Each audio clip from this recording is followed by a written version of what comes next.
Pagkaraan ng 2 buwan na ako'y makapanguha ng bunga nitong aking tanim na lemon sa malaking pot, ay ito na uli yung kanyang update. Meron na uli siyang kasunod na 3 malalaking bunga yan. At ating iintayin na uli na ito ay mahinog at dumilaw. At napakaganda ng kanyang puno at mabilis siyang mamunga, masipag at magaganda yung kanyang dahot sariwa.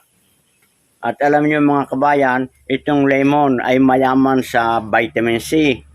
At ito ay nagtataglay din ng iron, potassium, at gana din ito sa fiber. Ito ay napakaganda nating inumin, nakakapagpalakas ng ating immune system, nakakatulong sa madali ang pagbahaw ng ating sugat o wound healing. Yan ang ating lemon, yung mga iba pang ilan sa mga benefits na aking ibinahagi.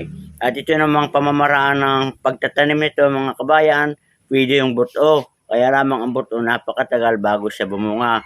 Ang pinakamabilis nitong pamamaraan natin ng propagation ay itong sanga o cutting. Ating puputulin at ating itatanim dito sa lupa at siya ay kusa ng tutubo at magkakaroon ng suloy.